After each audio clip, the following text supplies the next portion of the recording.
Zdravo svima, nadam se da ste dobro.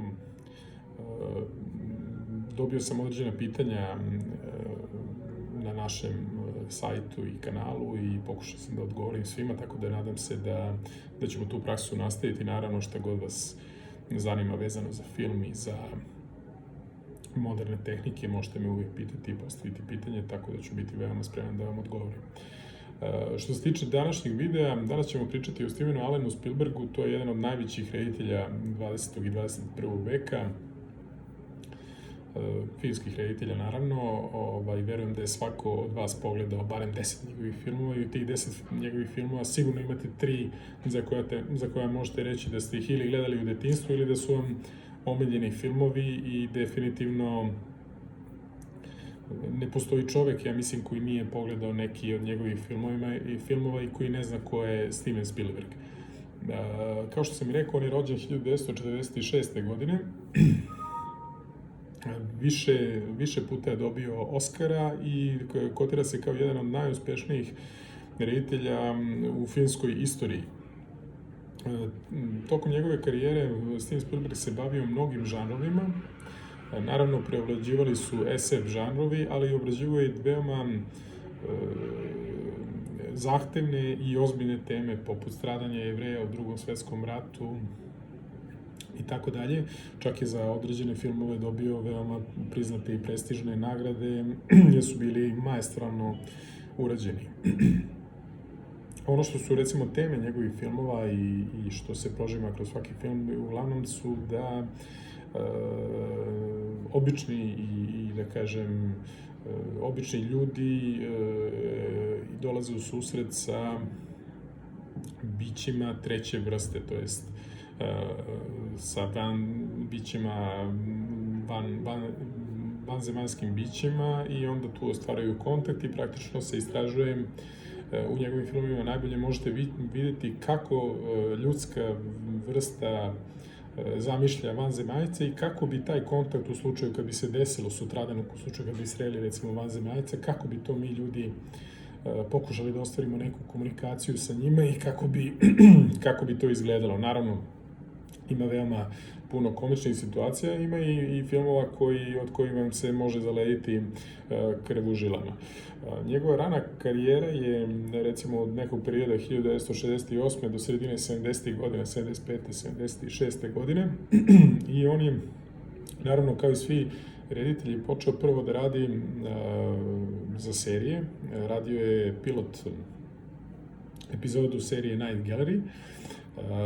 To je bio samo jedan deo koji se zvao inače Oči, i u glavnoj ulozi nastupila je Joan Crawford, koja se inače sa Stevenom Spielbergom sve do njene smrti ostala u veoma dobrim odnosima, čak mu je pomagala na mnogim projektima i jednostavno bila njegova draga prijateljica i njegov dragi saradnik. Nakon toga Spielberg dobija, da kažem, projekat da radi dugometražni zadatak, i to je bila isto takođe serija Name of the Game. On dobio u toj seriji, to je bio deo koji se zvao LA 2017. godine. Inače, SF je epizoda, ukoliko možete naći da pogledate ovaj deo, pogledajte, preporučujem toplo. Jer je inače posle završetka ove epizode Universal Studio je bio izuzetno impresioniran njegovim radom, i onda su mu ponudili kratkoročni ugovor, praktično koji je značio određenu sigurnost za njega i određenu platu kroz taj ugovor, da radi za jedan od najboljih hollywoodskih studija. Oduševljen njegovim radom tokom tog kratkoročnog ugovora, on dobija, da kažem, prvi dugoročni ugovor, gde mu nude, inače, ugovori u Hollywoodu, kad kažem kratkoročni ugovor, to je praktično angažovani ste za određeni posao. Dugoročni ugovor znači za reditelja da vi već dobijate mogućnost da radite 1, 2, 3, i naravno reditelji koji već imaju ime i koji su etablirani, oni mogu da rade seriju od 10 filmova i tako dalje, i studio je spreman da stane iza svih tih filmova i da ih finansira. Koliko, da kažem, hollywoodski film košta 50-100 miliona, možete misliti koliki je to novac, koliko je studio spreman da stane iza određenog reditelja i kako tretira te reditelje kojima daje ugovore za filmove. Tako je Steven Spielberg dobio ugovor za 3 filma i prvi njegov film je bio Duel. Duel je, naravno, osvojio mnoge nagrade, jedan od najbriljantnijih filmova u istoriji kinematografije, veoma je aktuelan danas. To je inače prvi film Stevena Spielberga rađen za studio. On obrađuje temu nasilja na putu, gde jedan vozač automobila prilikom preticanja kamiona na putu bude terorisan 2 sata koliko traje film od strane vozača tog kamiona i kamiona. Film je genijalno, maestralno je napravljen, apsolutno nema dijaloga, možda ima recimo za 2 minuta u celom filmu, sve ostalo je u slici i u tim munjevitim slikama preticanja, nasilja na putu i tako dalje.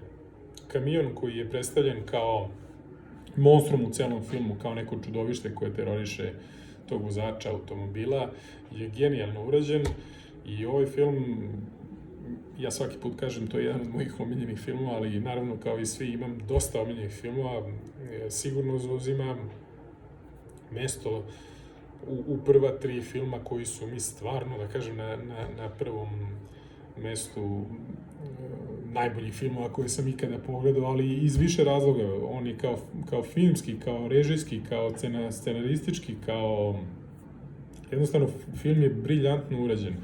Ne možete mu naći manu. Aktuelan je i dan danas i taj film mislim da definitivno kogod ima afiniteta prema filmovima mora ga naravno pogledati.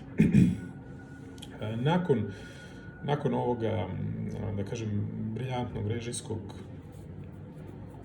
posla, on postaje kralj blockbustera i onoga što se danas zove moderni blockbuster Hollywooda, naime u periodu od sredine 70. godina do recimo nekih ranih 90. 93. 94.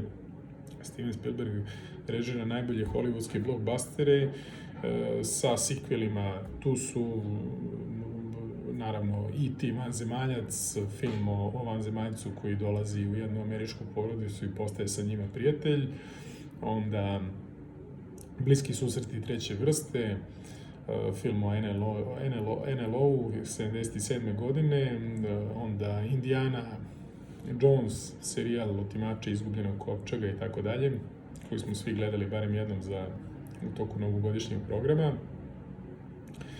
I naravno, pomenuo sam Schindlerova lista, to je jedan od najozbiljnijih filmova Stevena Spielberga, bavi se Oskarom Schindlerom, koji je rizikovao sopstveni život da bi spasio 1100 Jevreja, to jest 1100 ljudi od holokausta da ne završe u nemačkim logorima smrti. Film je izuzetno težak, izuzetno emotivan, ali i briljantno urađen. Inače, film je crno-beli, što je malo neobično u to vreme da su se radili takvi filmovi, ali briljantan je film, stvarno. Kažem, prilično je težak, ali vredi svaki minut koji ga gledate, jer jednostavno objašnjava muku jednog čoveka koji pokušava na sve načine da spasi drugo ljudsko biće od tragedije, smrti i katastrofe. Njegov producentski rad počinje 80. godina, od sredine 80. godina, i on sve više i više vremena je posvećivao producentskom radu. Recimo, producirao je nekoliko crtanih filmova kao što su Tiny Toon Adventures, Pinky and the Brain, Transylvania i Freakazoid.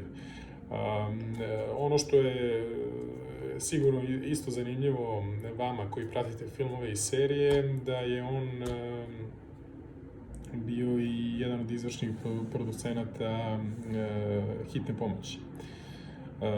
Tako da, vrlo šarolik rad i vrlo, da kažem, jedan svestran rad na filmu i na serijama.